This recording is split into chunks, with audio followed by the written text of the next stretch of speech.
یہ اہم کانہ تجویز اسجد کے علاوہ کسی دوسرے کی ہو ہی نہیں سکتی۔ اسے احساس نہیں ہے کہ ابھی میں پڑھ رہی ہوں۔ امامہ نے اپنی بھابھی سے کہا۔ نہیں، اسجد نے یا اس کے گھر والوں نے ایسا کوئی مطالبہ نہیں کیا۔ بابا خود تمہارا رشتہ کرنا چاہ رہے ہیں، امامہ کی بھابھی نے رسانیت سے جواب دیا۔ بابا نے کہا ہے؟ مجھے یقین نہیں آ رہا۔ جب میں نے میڈیکل میں ایڈمیشن لیا تھا تب ان کا دور دور تک ایسا کوئی خیال نہیں تھا۔ وہ تو انکل اعظم سے بھی یہی کہتے تھے کہ وہ میرے ہاؤس جاب کے بعد ہی میری شادی کریں گے۔ پھر اب اچانک کیا ہوا؟ امامہ نے بے یقینی سے کہا۔ کوئی دباؤ ہوگا، مگر مجھے تو امی نے یہی بتایا ہے کہ یہ خود بابا کی خواہش ہے، بھابھی نے کہا۔ اب آپ انہیں بتا دیں کہ مجھے ہاؤس جاب سے پہلے شادی نہیں کرنی۔ ٹھیک ہے، میں تمہاری بات ان تک پہنچا دوں گی، مگر بہتر ہے تم اس سلسلے میں خود بابا سے بات کرو، بھابھی نے اسے مشورہ دیا۔ بھابھی کے کمرے سے جانے کے بعد بھی وہ کچھ پریشانی سے وہیں بیٹھی رہی۔ یہ اطلاع اتنی اچانک اور غیر متوقع تھی کہ ان کے پیروں کے نیچے سے محاورتاً نہیں حقیقتاً زمین نکل گئی تھی۔ وہ مطمئن تھی کہ اس کی ہاؤس جاب تک اس کی شادی کا مسئلہ زیر بحث نہیں آئے گا، اور ہاؤس جاب کرنے کے بعد وہ اس قابل ہو جائے گی کہ خود کو سپورٹ کر سکے یا اپنی جلال سے شادی کے بارے میں فیصلہ کر سکے۔ تب تک جلال بھی اپنی ہاؤس جاب مکمل کر کے سیٹ ہو جاتا اور ان دونوں کے لیے کسی قسم کا کوئی مسئلہ کھڑا نہیں ہوتا۔ مگر اب اچانک اس کے گھر والے اس کی شادی کی بات کر رہے تھے۔ آخر کیوں؟ نہیں، اسجد اور اس کے گھر والوں نے مجھ سے اس طرح کا کوئی مطالبہ نہیں کیا۔ میں نے خود ان سے بات کی ہے۔ اس رات وہ ہاشم مبین کے گھر میں موجود تھی۔ اس کے استفسار پر ہاشم مبین نے بڑے اطمینان کے ساتھ کہا، بات بھی کر لی ہے۔ آپ مجھ سے پوچھے بغیر کس طرح میری شادی ارینج کر سکتے ہیں؟ امامہ نے بے یقینی سے کہا۔ ہاشم مبین نے کچھ سنجیدگی سے اسے دیکھا۔ یہ نسبت تمہاری مرضی سے طے ہوئی تھی، تم سے پوچھا گیا تھا۔ انہوں نے اسے یاد دہانی کرائی۔ منگنی کی بات اور تھی، شادی کی بات اور ہے۔ آپ نے مجھ سے کہا تھا کہ ہاؤس جاب سے پہلے آپ میری شادی نہیں کریں گے۔ امامہ نے انہیں ان کا وعدہ یاد دلایا۔ تمہیں اس شادی پر اعتراض کیوں ہے؟ کیا تم اسجد کو پسند نہیں کرتی؟ بات پسند یا ناپسند کی نہیں ہے، اپنی تعلیم کے دوران میں شادی نہیں کرنا چاہتی۔ آپ اچھی طرح جانتے ہیں کہ میں آئی اسپیشلسٹ بننا چاہتی ہوں۔ اس طرح آپ میری شادی کر دیں گے تو میرے سارے خواب ادھورے رہ جائیں گے۔ بہت سی لڑکیاں شادی کے بعد تعلیم مکمل کرتی ہیں، تم اپنی فیملی میں دیکھو کتنی۔ ہاشم مبین نے اسے سمجھانے کی کوشش کی۔ امامہ نے ان کی بات کاٹ لی۔ وہ لڑکیاں بہت ذہین اور قابل ہوتی ہوں گی، میں نہیں ہوں۔ میں ایک وقت میں ایک ہی کام کر سکتی ہوں۔ میں اعظم بھائی سے بات کر چکا ہوں، وہ تو تاریخ طے کرنے کے لیے آنے والے ہیں، ہاشم مبین نے اس سے کہا۔ آخر میری ساری محنت کو ضائع کر رہے ہیں اگر آپ کو میرے ساتھ یہی کرنا تھا تو آپ کو چاہیے تھا کہ آپ اس طرح کا کوئی وعدہ ہی نہ کرتے، امامہ نے ان کی بات پر ناراضگی سے کہا۔ جب میں نے تم سے یہ وعدہ کیا تھا تب کی بات اور تھی، تب حالات اور تھے۔ اب امامہ نے ان کی بات کاٹی۔ اب کیا بدل گیا ہے؟ حالات میں کون سی تبدیلی آئی ہے جو آپ میرے ساتھ یہ سلوک کر رہے ہیں؟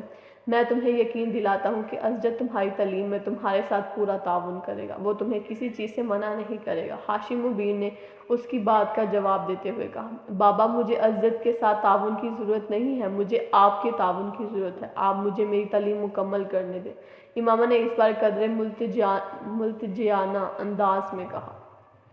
امامہ تم فضول ضد مت کرو، میں وہی کروں گا جو میں طے کر چکا ہوں، ہاشم مبین نے دو ٹوک انداز میں کہا۔ میں ضد نہیں کر رہی، درخواست کر رہی ہوں، بابا پلیز، میں ابھی اسجد سے شادی نہیں کرنا چاہتی، اس نے ایک بار پھر اسی ملتجیانہ انداز میں کہا۔ تمہاری نسبت کو 4 سال ہونے والے ہیں اور یہ ایک بہت لمبا عرصہ ہوتا ہے۔ اگر انہوں نے خود کچھ عرصے کے بعد کسی نہ کسی وجہ سے منگنی توڑ دی تو کوئی بات نہیں، کوئی قیامت تو نہیں آئے گی۔ وہ منگنی توڑنا چاہتے ہیں تو توڑ دیں، بلکہ ابھی توڑ دیں۔ تمہیں اس شرمندگی اور بے عزتی کا احساس نہیں ہے جس کا سامنا ہمیں کرنا پڑے گا؟ کیسی شرمندگی بابا؟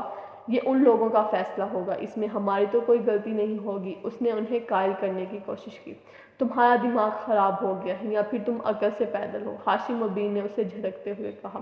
بابا کچھ نہیں ہوگا، لوگ 2-4 دن باتیں کریں گے، پھر سب کچھ بھول جائیں گے، آپ اس بارے میں خواہ پریشان ہو رہے ہیں، امامہ نے قدرے بے فکری اور لاپرواہی سے کہا۔ تم اس وقت بہت فضول باتیں کر رہی ہو، فی الحال تم یہاں سے جاؤ، ہاشم مبین نے ناگواری سے اسے دیکھتے ہوئے کہا۔ امامہ بادل ناخواستہ وہاں سے چلی آئی، مگر اس رات وہ خاصی پریشان رہی۔ اگلے دن وہ واپس لاہور چلی آئی۔ ہاشم بن نے اس سے اس سلسلے میں دوبارہ بات نہیں کی تھی، اور لاہور آ کر وہ قدرے مطمئن ہو گئی تھی اور ہر خیال کو ذہن سے جھٹکتے ہوئے اپنے امتحان کی تیاری میں مصروف ہو گئی۔ ہاشم بن نے اس واقعے کو ذہن سے نہیں نکالا تھا۔ وہ ایک محتاط طبیعت کے انسان تھے۔ وہ امامہ کے بارے میں پہلی بار اس وقت تشویش میں مبتلا ہوئے تھے جب اسکول میں تحریم کے ساتھ جھگڑے والا واقعہ پیش آیا تھا۔ اگرچہ وہ کوئی ایسا غیر معمولی واقعہ نہیں تھا، مگر اس واقعے کے بعد انہوں نے احتیاطی تدابیر کے طور پر امامہ کی نسبت اسجد کے ساتھ طے کر دی تھی۔ ان کا خیال تھا کہ اس طرح اس کا ذہن ایک نئے رشتے کی جانب مبذول ہو جائے گا، اور اگر اس کے ذہن میں کوئی شبہ یا سوال پیدا ہوا بھی تو اسے نئے تعلق کے بعد وہ اس بارے میں زیادہ تر دور نہیں کرے گی۔ اس کا یہ خیال اور اندازہ صحیح ثابت ہوا تھا۔ امامہ کا ذہن واقعی تحریم کی طرف سے ہٹ گیا تھا۔ اسجد میں وہ پہلے بھی کچھ دلچسپی لیتی تھی، مگر اس تعلق کے قائم ہونے کے بعد اس دلچسپی میں اضافہ ہو گیا تھا۔ ہاشم نے اسے بہت مطمئن اور مگن دیکھا تھا۔ وہ پہلے ہی کی طرح تمام مذہبی سرگرمیوں میں دلچسپی لیتی تھی، مگر اس بار جو کچھ وسیم نے اسے بتایا تھا ان کے پیروں کے نیچے سے زمین نکال دی تھی۔ وہ فوری طور پر یہ نہیں جان سکے، مگر انہیں یہ ضرور علم ہو گیا تھا کہ امامہ کے عقائد اور نظریات میں خاصی تبدیلی آ چکی تھی، اور یہ نہ صرف ان کے لیے بلکہ ان کے پورے خاندان کے لیے تشویش کا باعث تھا۔ وہ اپنی بڑی بیٹیوں کی طرح اسے بھی اعلیٰ تعلیم دلوانا چاہتے تھے، اور یہ اس لیے بھی اہم تھا کہ اس شادی کے بعد خاندان میں ہی جانا تھا۔ وہ خاندان بہت تعلیم یافتہ تھا۔ خود ان کا ہونے والا داماد اسجد بھی امامہ کو اعلیٰ تعلیم یافتہ دیکھنا چاہتا تھا۔ ہاشم بن کے لیے اس کی تعلیم کا سلسلہ منقطع کر کے اسے گھر بٹھا لینا آسان نہیں تھا، کیونکہ اس صورت میں اسے اعظم مبین کو اس کی وجہ بتانی پڑتی، اور امامہ سے سخت ناراض ہونے کے باوجود وہ نہیں چاہتے تھے کہ اعظم مبین اور ان کا خاندان امامہ کے ان بدلے ہوئے عقائد کے بارے میں جان کر برگشتہ اور بدظن ہو، اور پھر شادی کے بعد وہ اسجد کے ساتھ بری زندگی گزارے۔ انہوں نے ایک طرف اپنے گھر والوں کو اس بات کو راز رکھنے کی تاکید کی تو دوسری طرف امامہ کی منت سماج پر اسے اپنی تعلیم جاری رکھنے کی اجازت دی۔ امامہ صبیحہ کے لیکچر اٹینڈ کرنے اور اس کے وہاں جانے یا جلال سے ملنے کے معاملے میں اس قدر محتاط تھی کہ اس کا یہ میل جول ان لوگوں کی نظروں میں نہیں آ سکا۔ شاید اس کی وجہ یہ بھی تھی کہ وہ جویریہ اور رابعہ کو بھی ہر چیز کے بارے میں اندھیرے میں رکھے ہوئے تھی، ورنہ اس کے بارے میں ضرور کوئی نہ کوئی خبر ادھر ادھر گردش کرتی اور ہاشم بن تک پہنچ جاتی، مگر ایسا نہیں ہوا۔ ہاشم بن ان کی طرف سے مطمئن ہو گئے تھے، مگر امامہ کے اندر آنے والے ان تبدیلیوں نے انہیں تشویش میں مبتلا کر دیا تھا۔ ان کے دماغ میں جو واحد حالیہ تھا وہ اس کی شادی تھی۔ ان کا خیال تھا کہ اس کی شادی کر دینے سے وہ خود امامہ کی ذمہ داری سے مکمل طور پر آزاد ہو جائیں گے۔ یہی وجہ تھی کہ انہوں نے اس طرح اچانک اس کی شادی کا فیصلہ کر لیا تھا۔ جلال، میرے پیرنٹس اسجد سے میری شادی کر دینا چاہتے ہیں۔ لاہور آنے کے بعد امامہ نے سب سے پہلے جلال سے ملاقات کی۔ مگر تم تو کہہ رہی تھی کہ وہ تمہاری ہاؤس جاب تک تمہاری شادی نہیں کریں گے، جلال نے کہا۔ وہ ایسا ہی کہتے تھے، مگر اب وہ کہتے ہیں کہ میں اپنی تعلیم شادی کے بعد بھی جاری رکھ سکتی ہوں۔ اسجد لاہور میں گھر لے لے گا تو میں زیادہ آسانی سے اپنی تعلیم مکمل کر سکوں گی۔ جلال اس کے چہرے سے اس کی پریشانی کا اندازہ کر سکتا تھا۔ جلال بھی یکدم فکر مند ہو گیا۔ جلال، میں اسجد سے شادی نہیں کر سکتی، میں کسی صورت اسجد سے شادی نہیں کر سکتی، وہ بڑبڑائی۔ پھر تم اپنے پیرنٹس کو صاف صاف بتا دو، جلال نے یکدم کسی فیصلے پر پہنچتے ہوئے کہا۔ کیا بتا دوں؟ یہی کہ تم مجھ سے شادی کرنا چاہتی ہو۔ آپ کو اندازہ نہیں ہے کہ وہ کس طرح ریئیکٹ کریں گے، مجھے انہیں پھر سب کچھ ہی بتانا پڑے گا۔ وہ بات کرتے کرتے کچھ سوچنے لگی۔ جلال، آپ اپنے پیرنٹس سے میرے سلسلے میں بات کریں، آپ انہیں میرے بارے میں بتائیں۔ اگر میرے پیرنٹس نے مجھ پر اور دباؤ ڈالا تو پھر مجھے اپنا گھر چھوڑنا پڑے گا، پھر مجھے آپ کی ضرورت ہوگی۔ امامہ، میں اپنے پیرنٹس سے بات کروں گا، وہ رضامند ہو جائیں گے، میں جانتا ہوں میں انہیں منا سکتا ہوں، جلال نے اسے یقین دلایا۔ پوری گفتگو کے دوران پہلی بار امامہ کے چہرے پر مسکراہٹ ابھری۔ اگلے چند ہفتے وہ اپنے پیپرز کے سلسلے میں مصروف رہی، جلال سے بات نہ ہو سکی۔ آخری پیپر والے دن وسیم اسے لینے کے لیے لاہور آ گیا تھا۔ وہ اسے وہاں یوں دیکھ کر حیران رہ گئی۔ وسیم، میں ابھی تو نہیں جا سکتی، آج تو میں پیپر سے فارغ ہوئی ہوں، مجھے ابھی یہاں کچھ کام ہے، میں کل تک یہیں ہوں، اپنے دوست کے ہاں ٹھہر جاتا ہوں، جب تک تم اپنے کام نپٹا لو پھر اکٹھے چلیں گے۔ وسیم نے اس کے لیے مدافعت کا آخری راستہ بھی بند کر دیا تھا۔ میں چلتی ہوں تمہارے ساتھ، امامہ نے کچھ بے دلی سے فیصلہ کرتے ہوئے کہا۔ اسے اندازہ تھا کہ وسیم اسے لے کر ہی جائے گا۔ تم اپنی چیزیں پیک کر لو، اب تم ساری چھٹیاں وہاں گزار کر ہی آنا، اسے واپس مڑتے دیکھ کر وسیم نے کہا۔ اس نے سر ہلا دیا، مگر اس کا اپنی تمام چیزیں پیک کرنے یا اسلام آباد میں ساری چھٹیاں گزارنے کا کوئی ارادہ نہیں تھا۔ اس نے طے کیا تھا کہ وہ چند دن وہاں گزار کر کسی نہ کسی بہانے سے واپس لاہور آ جائے گی، اور یہ ہی اس کی غلط فہمی تھی۔ رات کے کھانے پر وہ سب گھر والوں کے ساتھ کھانا کھا رہی تھی اور سب خوش گپیوں میں مصروف تھے۔ پیپرز کیسے ہوئے تمہارے؟ ہاشم مبین نے کھانا کھاتے ہوئے اس سے پوچھا۔ بہت اچھے ہوئے، ہمیشہ کی طرح، اس نے چاول کا چمچہ منہ میں ڈالتے ہوئے کہا۔ ویری گڈ، چلو پیپرز کی ٹینشن تو ختم ہوئی، اب تم کل سے اپنی شاپنگ شروع کر دو۔ امامہ نے حیرانی سے انہیں دیکھا۔ شاپنگ؟ کیسی شاپنگ؟ فرنیچر کی اور جیولر کے پاس چلے جانا تم لوگ، باقی چیزیں تو آہستہ آہستہ ہوتی رہیں گی۔ ہاشم مبین نے ان کے سوال کا جواب دینے کی بجائے اس بار اپنی بیوی سے کہا۔ بابا، مگر کس لیے؟ امامہ نے ایک بار پھر پوچھا۔ تمہاری امی نے بتایا نہیں تمہیں کہ ہم نے تمہاری شادی کی تاریخ طے کر دی ہے؟ امامہ کے ہاتھ سے چمچ چھوٹ کر پلیٹ میں جا گرا۔ ایک لمحے میں ان کا رنگ فک ہو گیا تھا۔ میری شادی کی تاریخ؟ اس نے بے یقینی سے باری باری سلمہ اور ہاشم کو دیکھا، جو اس کے تاثرات پر حیران نظر آ رہے تھے۔ ہاں، تمہاری شادی کی تاریخ، ہاشم مبین نے کہا۔ یہ آپ کیسے کر سکتے ہیں؟ مجھ سے پوچھے بغیر، مجھے بتائے بغیر؟ رونق چہرے کے ساتھ انہیں دیکھ رہی تھی۔ تم سے پچھلی دفعہ بات ہوئی تھی اس سلسلے میں۔ ہاشم مبین یکدم سنجیدہ ہو گئے۔ اور میں نے انکار کر دیا تھا۔ ہاشم مبین نے اسے بات مکمل نہیں کرنے دی۔ میں نے تمہیں بتایا تھا کہ مجھے تمہارے انکار کی کوئی پرواہ نہیں ہے، میں اسجد کے گھر والوں سے بات کر چکا ہوں، ہاشم مبین نے تیز آواز میں کہا۔ ڈائننگ ٹیبل پر یکدم گہری خاموشی چھا گئی، کوئی بھی کھانا نہیں کھا رہا تھا۔ امامہ یکدم اپنی کرسی سے کھڑی ہو گئی۔ آئی ایم سوری بابا، مگر میں اسجد سے ابھی شادی نہیں کر سکتی۔ آپ نے یہ شادی طے کی ہے، آپ ان سے بات کر کے اسے ملتوی کر دیں، ورنہ میں خود ان سے بات کر لوں گی۔ ہاشم مبین کا چہرہ سرخ ہو گیا۔ تم اسجد سے شادی کرو گی، اور اسی تاریخ کو جو میں نے طے کی ہے؟ تم نے سنا؟ وہ بے اختیار چلائے۔ اٹس ناٹ فیئر، امامہ نے بھرائی ہوئی آواز میں کہا۔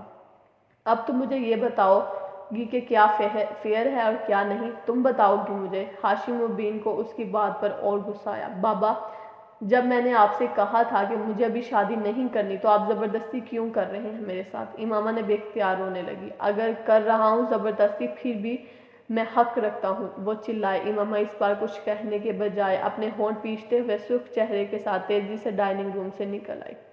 میں اس سے بات کرتی ہوں، آپ پلیز کھانا کھائیں، اتنا غصہ نہ کریں، وہ جذباتی ہے اور کچھ نہیں، سلمہ نے ہاشم مبین سے کہا، اور وہ خود اپنی کرسی سے اٹھ کھڑی ہوئی۔ ان کے کمرے سے نکلتے ہی وسیم کو دیکھ کر امامہ بے اختیار اٹھ کھڑی ہوئی۔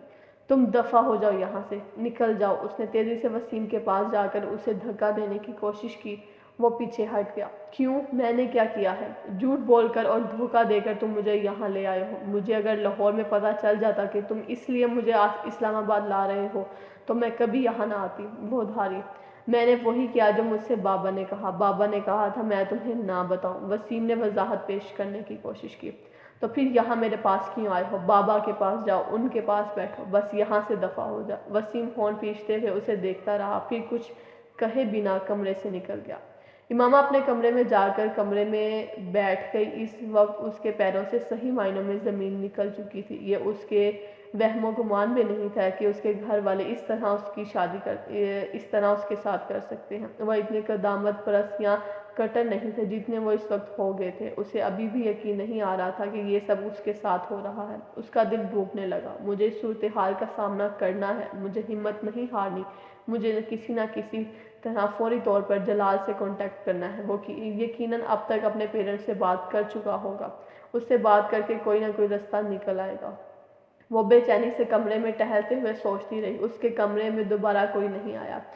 رات 12 بجے کے بعد وہ اپنے کمرے سے نکلی۔ وہ جانتی تھی اس وقت تک سب سونے کے لیے جا چکے ہوں گے۔ اس نے جلال کے گھر کا نمبر ڈائل کرنا شروع کر دیا۔ فون کسی نے نہیں اٹھایا۔ اس نے یکے بعد دیگر کئی بار نمبر ملایا۔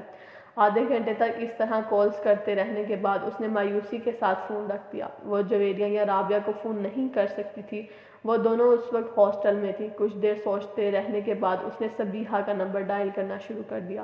اس کے والد نے فون اٹھایا۔ بیٹا، صبیحہ تو پشاور گئی ہے اپنی امی کے ساتھ، صبیحہ کے والد نے امامہ کو بتایا۔ پشاور؟ امامہ کے دل کی دھڑکن رک گئی۔ اس کے کزن کی شادی ہے، وہ لوگ ذرا پہلے چلے گئے ہیں، میں بھی کل چلا جاؤں گا، اس کے والد نے بتایا۔ کوئی پیغام ہو تو آپ مجھے بتا دیں، میں صبیحہ کو پہنچا دوں گا۔ نہیں شکریہ انکل، وہ ان کے ساتھ اس سارے معاملے میں کیا بات کر سکتی تھی۔ اس نے فون رکھ دیا۔ اس کے ڈپریشن میں اضافہ ہونے لگا۔ اگر میرا جلال سے کانٹیکٹ نہ ہوا تو اس کا دل ایک بار پھر ڈوبنے لگا۔ ایک بار پھر اس نے جلال کا نمبر ڈائل کرنا شروع کر دیا اور تبھی کسی نے اس کے ہاتھ سے ریسیور لے لیا۔ وہ سن ہو گئی۔ ہاشم مبین اس کے پیچھے کھڑے تھے۔ کس کو فون کر رہی ہو؟ ان کے لہجے میں بے حد ٹھہراؤ تھا۔ دوست کو کر رہی تھی، امامہ نے ان کی طرف دیکھے بغیر کہا۔ وہ ان سے نظریں ملا کر جھوٹ نہیں بول سکتی تھی۔ میں ملا دیتا ہوں، انہوں نے سرد آواز میں کہتے ہوئے ری ڈائل کا بٹن دبا دیا اور ریسیور کان سے لگایا۔ امامہ زرد چہرے کے ساتھ انہیں دیکھنے لگی۔ وہ کچھ دیر تک اسی طرح ریسیور کان سے لگائے کھڑے رہے، پھر انہوں نے ریسیور کریڈل پر رکھ دیا۔ یقیناً دوسری طرف کال ریسیو نہیں کی گئی تھی۔ کون سی دوست ہے یہ تمہاری جس کو تم اس وقت فون کر رہی ہو؟ انہوں نے درشت لہجے میں امامہ سے پوچھا۔ زینب۔ فون کی اسکرین زینب کا نمبر تھا اور وہ نہیں چاہتی تھی کہ ہاشم مبین کو زینب پر کسی قسم کا شک ہو اور جلال تک جا پہنچے، اس لیے اس نے ان کے استفسار پر جلدی سے اس کا نام بتا دیا۔ کس لیے کر رہی ہو؟ میں اس کے ذریعے جویریہ تک اپنا پیغام پہنچانا چاہتی ہوں، اس نے تحمل سے کہا۔ تم مجھے پیغام دے دو، میں جویریہ تک پہنچا دوں گا، بلکہ ذاتی طور پر خود لاہور جا کر دے آؤں گا۔ امامہ مجھے صاف صاف بتاؤ، کسی اور لڑکے میں انٹرسٹ ہو تم؟ انہوں نے کسی تمہید کے بغیر اچانک اس سے پوچھا۔ وہ انہیں کچھ دیر دیکھتی رہی، پھر اس نے کہا ہاں۔ ہاشم مبین دم بخود رہ گئے۔ کسی اور لڑکے میں انٹرسٹ ہو؟ انہوں نے بے یقینی سے اپنا جملہ دہرایا۔ امامہ نے پھر اس بات میں سر ہلا دیا۔ ہاشم مبین نے بے اختیار اس کے چہرے پر تھپڑ کھینچ مارا۔ مجھے اس بات کا اندیشہ تھا کہ تم سے، مجھے ابھی اسی بات کا اندیشہ تھا۔ وہ غصے میں تپتپا سے گئے۔ امامہ گمسم اپنے گال پر ہاتھ رکھے انہیں دیکھتی رہی۔ یہ پہلا تھپڑ تھا جو ہاشم مبین نے اس کی زندگی میں اسے مارا تھا، اور امامہ کو یقین نہیں آ رہا تھا کہ یہ تھپڑ اسے مارا گیا تھا۔ وہ ہاشم مبین کی سب سے لاڈلی بیٹی تھی، پھر بھی انہوں نے اس کے گالوں پہ آنسو بہہ نکلے تھے۔ عزت کے علاوہ میں تمہاری شادی کہیں اور نہیں ہونے دوں گا۔ تم اگر کسی اور لڑکے میں انٹرسٹڈ ہو تو اسے ابھی اور اسی وقت بھول جاؤ۔ میں کبھی بھی تمہاری شادی کہیں اور نہیں ہونے دوں گا۔ اپنے کمرے میں چلی جاؤ، اور دوبارہ اگر میں نے تمہیں فون کے پاس بھی دیکھا تو میں تمہاری ٹانگیں توڑ دوں گا۔ وہ اسی طرح گال پر ہاتھ رکھے میکانکی انداز میں چلتی ہوئی اپنے کمرے میں آ گئی۔ اپنے کمرے میں آ کر وہ بچوں کی طرح پھوٹ پھوٹ کر رونے لگی۔ کیا بابا مجھے اس طرح مار سکتے ہیں؟ اسے یقین نہیں آ رہا تھا۔ بہت دیر تک اسی طرح روتے رہنے کے بعد اس کے آنسو خود بخود خشک ہونے لگے۔ وہ اٹھ کر اضطراب کے عالم میں اپنے کمرے کی کھڑکی کی طرف آ گئی اور خالی الذہنی کے عالم میں بند کھڑکیوں کے شیشوں سے باہر دیکھنے لگی۔ نیچے ان کے گھر کا لون نظر آ رہا تھا اور پھر لاشعوری طور پر اس کی نظر دوسرے گھر پر پڑی۔ وہ سالار کا گھر تھا۔ اس کا کمرہ نچلی منزل پر تھا۔ دور سے کچھ بھی واضح نہیں ہو رہا تھا، اس کے باوجود وہ اس گھر میں ایک دفعہ جانے کے بعد اس کی لوکیشن اور کمرے میں پھرنے والے کے حلیے اور جسامت سے اندازہ لگا سکتی تھی کہ وہ سالار کے علاوہ کوئی اور نہیں ہو سکتا تھا۔ اس کے ذہن میں ایک جھماکہ ہوا۔ ہاں، یہ شخص میری مدد کر سکتا ہے۔ اگر میں اسے ساری صورتحال بتا دوں اور اس سے کہوں کہ لاہور جا کر جلال سے رابطہ کرے تو میرا مسئلہ حل ہو سکتا ہے، مگر اس سے رابطہ کیسے؟ اس کے ذہن میں ایک دم اس کی گاڑی کے پیچھے شیشے پر لکھا ہوا اس کا موبائل نمبر اور نام یاد آیا۔ اس نے ذہن میں موبائل نمبر کو دہرایا۔ اسے کوئی دقت نہیں ہوئی۔ کاغذ کا ایک ٹکڑا لے کر اس نے احتیاط کے طور پر اس نمبر کو لکھ لیا۔ 3 بجے کے قریب وہ آہستہ آہستہ ایک بار پھر لاؤنج میں آ گئی اور اس نے وہ نمبر ڈائل کرنا شروع کر دیا۔ سالار نے نیند میں اپنے موبائل کی بیپ سنی تھی۔ جب لگاتار موبائل بجتا رہا تو اس نے آنکھیں کھول دی اور قدرے ناگواری کے عالم میں بیڈ سائڈ ٹیبل کو ٹٹولتے ہوئے موبائل اٹھایا۔ ہیلو؟ امامہ نے سالار کی آواز پہچان لی تھی۔ وہ فوری طور پر کچھ نہیں بول سکی۔ ہیلو؟ اس کی خوابیدہ آواز دوبارہ سنائی دی۔ سالار؟ اس نے اس کا نام لیا۔ بول رہا ہوں، اس نے اسی خوابیدہ آواز میں کہا۔ میں امامہ بول رہی ہوں۔ وہ کہنے والا تھا، کون امامہ؟ میں کسی امامہ کو نہیں جانتا، مگر اس کے دماغ نے کرنٹ کی طرح اسے سگنل دیا تھا۔ اس نے بے اختیار آنکھیں کھول دیں۔ وہ نام کے ساتھ اس کی آواز کو بھی پہچان چکا تھا۔ میں وسیم کی بہن بول رہی ہوں۔ اس کی خاموشی پر امامہ نے اپنا تعارف کرایا۔ میں پہچان چکا ہوں۔ سالار نے ہاتھ بڑھا کر بیڈ سائڈ لیمپ کو آن کر دیا۔ اس کی نیند غائب ہو چکی تھی۔ ٹیبل پر پڑی ہوئی اپنی رسٹ واچ اٹھا کر وقت دیکھا۔ گھڑی پر 3:10 ہو رہے تھے۔ اس نے قدرے بے یقینی سے ہونٹ سگوڑتے ہوئے گھڑی کو دوبارہ ٹیبل پر رکھ دیا۔ دوسری طرف اب خاموشی تھی۔ ہیلو، سالار نے اسے مخاطب کیا۔ سالار، مجھے تمہاری مدد کی ضرورت ہے۔ سالار کے ماتھے پر کچھ بل آئے۔ میں نے ایک بار تمہاری زندگی بچائی تھی، اب میں چاہتی ہوں تم میری زندگی بچاؤ۔ وہ کچھ نہ کچھ سمجھنے والے انداز میں اس کی بات سنتا رہا۔ میں لاہور میں کسی سے رابطہ کرنا چاہتی ہوں مگر کر نہیں پا رہی۔ کیوں؟ وہاں سے کوئی فون نہیں اٹھا رہا۔ تم رات کے اس وقت، امامہ نے اس کی بات کاٹ دی، پلیز اس وقت صرف میری بات سنو۔ میں دن کے وقت فون نہیں کر سکتی اور شاید کل رات کو بھی نہ کر سکوں۔ میرے گھر والے مجھے فون نہیں کرنے دیں گے۔ میں چاہتی ہوں کہ تم ایک ایڈریس اور فون نمبر نوٹ کر لو اور اس پر ایک آدمی سے کانٹیکٹ کرو۔ اس کا نام جلال انصر ہے۔ تم اس سے صرف یہ پوچھ کر بتا دو کہ میرے پیرنٹس نے یہاں میری شادی طے کر دی ہے اور وہ مجھے اب شادی کے بغیر لاہور نہیں آنے دیں گے۔ سالار کو اچانک اس سارے معاملے سے دلچسپی پیدا ہونے لگی۔ کمبل کو اپنے گھٹنوں سے اوپر تک کھینچتے ہوئے وہ امامہ کی بات سنتا رہا۔ وہ ایک ایڈریس اور فون نمبر دہرا رہی تھی۔ سالار نے اس نمبر اور ایڈریس کو نوٹ نہیں کیا، اس کی ضرورت ہی نہیں تھی۔ اس نے پوچھا، اور اگر میرے فون کرنے پر بھی کسی نے فون نہیں اٹھایا تو؟ جب وہ خاموش ہو گئی تو اس نے پوچھا۔ دوسری طرف لمبی خاموشی رہی۔ پھر امامہ نے کہا، تم لاہور جا کر اس آدمی سے مل سکتے ہو پلیز؟ پلیز، یہ میرے لیے بہت ضروری ہے۔ اس بار امامہ کی آواز ملتجئانہ تھی۔ اور اگر اس نے پوچھا کہ میں کون ہوں تو جو چاہے اسے بتا دینا، مجھے اس سے دلچسپی نہیں ہے۔ میں صرف اس مصیبت سے چھٹکارا چاہتی ہوں۔ کیا یہ بہتر نہیں ہے کہ تم اس آدمی سے خود بات کرو؟ سالار نے کچھ سوچتے ہوئے کہا، میں تمہیں بتا چکی ہوں کہ شاید مجھے دوبارہ فون کا موقع نہ ملے اور فی الحال تو آدمی فون ریسیو نہیں کر رہا۔ سالار نے اس کی بات کے جواب میں کچھ نہیں کہا۔ اس نے مایوسی کے عالم میں مزید کچھ کہے بغیر فون رکھ دیا۔ سالار موبائل بند کرنے کے بعد کچھ دیر اسے ہاتھ میں لے کر بیٹھا رہا۔ جلال انصر، امامہ ہاشم، رابطہ، پیرنٹس سے بات، زبردستی کی شادی۔ اس نے وہاں بیٹھتے بیٹھتے اس جگسا پزل کے ٹکڑوں کو جوڑنا شروع کر دیا۔ اس نے امامہ سے جلال کے بارے میں پوچھا نہیں تھا کہ اس سے امامہ کا تعلق کس طرح کا ہو سکتا ہے۔ وہ اپنی ذہنی ٹانگ ہلاتے ہوئے ان دونوں کے بارے میں سوچتا رہا۔ اسے یہ صورتحال خاصی دلچسپ محسوس ہو رہی تھی کہ امامہ جیسی لڑکی اس طرح کے کسی افیئر میں انوالو ہو سکتی تھی۔ وہ اپنے لیے اس کی ناپسندگی سے بھی واقف تھا اور اسے یہ بات بھی حیران کر رہی تھی کہ اس کے باوجود وہ اس سے مدد مانگ رہی تھی۔ یہ کیا کر رہی ہے خاتون؟ مجھے استعمال کرنے کی کوشش یا پھنسانے کی کوشش؟ اس نے دلچسپی سے سوچا۔ کمبل اپنے سینے تک کھینچتے ہوئے آنکھیں بند کر لی مگر نیند اس کی آنکھوں سے مکمل طور پر دور تھی۔ وہ پچھلے کئی سالوں سے وسیم اور اس کے گھر والوں کو جانتا تھا۔ وہ امامہ کو بھی سرسری طور پر دیکھ چکا تھا مگر ان ملاقاتوں میں اس نے امامہ پر کبھی غور نہیں کیا تھا۔ وہ اس کے بارے میں زیادہ کچھ نہیں جانتا تھا۔ اس کے اپنے گھر والوں کے برعکس وسیم کا گھرانہ خاصا روایت پرست تھا اور کبھی بھی اس طرح کھلے عام ان کے گھر نہیں جا سکتا تھا جس طرح وہ اپنے دوسرے دوستوں کے گھر میں جاتا تھا۔ مگر اس سے اس بات پر بھی کبھی زیادہ غور و خوض نہیں کیا تھا۔ اس کا خیال تھا کہ ہر خاندان کا اپنا ماحول اور روایات ہوتی ہیں۔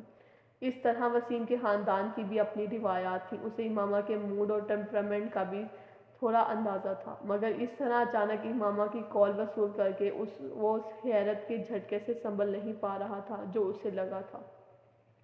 جب وہ کافی دیر تک سونے میں کامیاب نہیں ہوا تو کچھ جھنجھلا گیا۔ To the hell with Imama and all the rest, بھاڑ میں جائے امامہ اور یہ سارا قصہ۔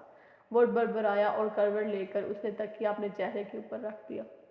امامہ اپنے کمرے میں آ کر بھی اس طرح بیٹھی رہی۔ اسے اپنے پیٹ میں گریں پڑی ہوئی محسوس ہو رہی تھی۔ صرف چند گھنٹوں میں سب کچھ بدل گیا تھا۔ وہ پوری رات سو نہیں سکی۔ صبح وہ ناشتے کے لیے باہر آئی، اس کی بھوک یکدم جیسے غائب ہو گئی تھی۔ 10 بجے کے قریب اس نے پورچ میں کچھ گاڑیوں کی سٹارٹ ہونے اور جانے کی آوازیں سنیں۔ وہ جانتی تھی اس وقت ہاشم مبین اور اس کے بڑے بھائی آفس چلے جاتے ہیں اور اسے ان کے آفس جانے کا انتظار تھا۔ ان کے جانے کے آدھ گھنٹے بعد وہ اپنے کمرے سے باہر آئی۔ لان میں اس کی امی اور بھابھی بیٹھی ہوئی تھی۔ وہ خاموشی سے فون کے پاس چلی گئی۔ اس نے فون کا ریسیور اٹھانے کے لیے ہاتھ بڑھایا ہی تھا کہ اسے اپنی امی کی آواز سنائی دی۔ تمہارے بابا کہہ کر گئے ہیں کہ تم کہیں فون نہیں کرو گی۔ اس نے گردن موڑ کر اپنی امی کو دیکھا۔ میں اسجد کو فون کر رہی ہوں۔ کس لیے؟ میں اس سے بات کرنا چاہتی ہوں۔ وہی فضول باتیں جو تم رات کو کر رہی تھی، سلمیٰ نے تیز لہجے میں کہا۔ میں آپ کے سامنے بات کر رہی ہوں، آپ مجھے بات کرنے دیں۔ اگر میں نے کوئی غلط بات کی تو آپ فون بند کر سکتی ہیں، اس نے پرسکون انداز میں کہا، اور شاید یہ اس کا انداز ہی تھا جس سے سلمہ کو کچھ مطمئن کر دیا۔ امامہ نے نمبر ڈائل کیا مگر وہ اسجد کو فون نہیں کر رہی تھی۔ چند بار بیل بجنے کے بعد دوسری طرف فون اٹھا لیا گیا۔ فون اٹھانے والا جلال ہی تھا۔ خوشی کی ایک لہر امامہ کے اندر سے گزر گئی۔ ہیلو، میں امامہ بول رہی ہوں، اس نے جلال کا نام لیے بغیر اعتماد سے کہا۔ تم بتائے بغیر اسلام آباد کیوں چلی گئی؟ میں کل تم سے ملنے ہاسٹل گیا تھا، جلال نے کہا۔ میں اسلام آباد آئی ہوں اسجد، امامہ نے کہا۔ اسجد، دوسری طرف سے جلال کی آواز آئی، تم کس سے کہہ رہی ہو؟ مجھے بابا نے رات ہی میں بتایا کہ میری شادی کی تاریخ طے ہو گئی ہے امامہ۔ جلال کو جیسے ایک کرنٹ لگا۔ شادی کی تاریخ؟ امامہ اس کی بات سنے بغیر اسے پرسکون انداز میں بولتی رہی۔ میں جاننا چاہتی ہوں کہ تم نے اپنے پیرنٹس سے بات کی ہے؟ امامہ، میں ابھی بات نہیں کر سکتا۔ تو پھر تم بات کرو، میں تمہارے علاوہ کسی دوسرے سے شادی نہیں کر سکتی، یہ تم جانتے ہو، مگر میں اس طرح کی شادی نہیں کروں گی۔ تم اپنے پیرنٹس سے بات کرو اور پھر مجھے بتاؤ کہ وہ کیا کہتے ہیں۔ امامہ، کیا تمہارے پاس کوئی ہے؟ جلال کے ذہن میں اچانک ایک جھماکا ہوا۔ ہاں، اس لیے تم مجھے اسجد کہہ رہی ہو؟ ہاں، میں اپنے پیرنٹس سے بات کرتا ہوں۔ تم مجھے دوبارہ رنگ کب کرو گی؟ تم مجھے بتا دو، میں تمہیں کب رنگ کروں؟ کل فون کر لو۔ تمہاری شادی کی تاریخ کب طے کی گئی ہے؟ جلال کی آواز میں پریشانی تھی۔ یہ مجھے نہیں پتا، امامہ نے کہا۔ ٹھیک ہے امامہ، میں آج ہی اپنے پیرنٹس سے بات کرتا ہوں اور تم پریشان مت ہونا، سب ٹھیک ہو جائے گا۔ اس نے امامہ کو تسلی دیتے ہوئے فون بند کر دیا۔ امامہ نے شکر ادا کیا کہ اس کی بھابھی یا امی کو یہ شک نہیں ہو سکا کہ وہ اسجد سے نہیں کسی اور سے بات کر رہی ہے۔ یہ شادی تمہارے بابا اور اعظم بھائی نے مل کر طے کی ہے، تمہارے یا اسجد کے کہنے پر وہ اسے ملتوی نہیں کریں گے، سلمیٰ نے اس بار قدرے نرم لہجے میں کہا۔ امی، میں مارکیٹ تک جا رہی ہوں، مجھے کچھ ضروری چیزیں لینی ہیں، امامہ نے ان کی بات کا جواب دینے کی بجائے کہا۔ فون کی بات دوسری ہے، مگر میں تمہیں گھر سے نکلنے کی اجازت نہیں دے سکتی۔ تمہارے بابا نے نہ صرف مجھے بلکہ چوکی دار کو بھی ہدایت کر کے گئی ہیں کہ تمہیں باہر جانے نہ دیں۔ امی، آپ لوگ میرے ساتھ آخر اس طرح کیوں کر رہے ہیں؟ امامہ نے کچھ بے بسی کے عالم میں صوفے پر بیٹھتے ہوئے کہا۔ میں نے آپ کو اپنی شادی سے تو منع نہیں کیا، میری ہاؤس جاب تک انتظار کر لیں، اس کے بعد میری شادی کر دیں۔ میری سمجھ میں یہ بات نہیں آتی کہ تم شادی سے انکار کیوں کر رہی ہو؟ تمہاری شادی جلد ہو رہی ہے مگر تمہاری مرضی کے خلاف تو نہیں ہو رہی۔ اس بار اس کی بھابھی نے اسے سمجھانے کی کوشش کی۔ ہاں، کل رات سے پورا گھر ٹینشن کا شکار ہے، میں تو تمہیں دیکھ کر حیران ہوں، تو تم تو کبھی اس طرح ضد نہیں کرتی تھی، پھر اب کیا ہو گیا ہے تمہیں؟ جب سے تم لاہور گئی ہو بہت عجیب ہو گئی ہو، اور ہمارے چاہنے سے ویسے بھی کچھ نہیں ہوگا۔ میں نے تمہیں بتایا ہے تمہارے بابا نے یہ طے کیا ہے سب کچھ، آپ انہیں سمجھا تو سکتی ہیں۔ امامہ نے سلمیٰ کی بات پر احتجاج کیا۔ کس بات پر؟ سمجھاتی تو تب اگر مجھے کوئی بات قابل اعتراض لگتی، اور مجھے کوئی بات قابل اعتراض نہیں لگی، سلمیٰ نے بڑے آرام سے کہا۔ امامہ غصے کے عالم میں وہاں سے اٹھ کر اپنے کمرے میں آ گئی۔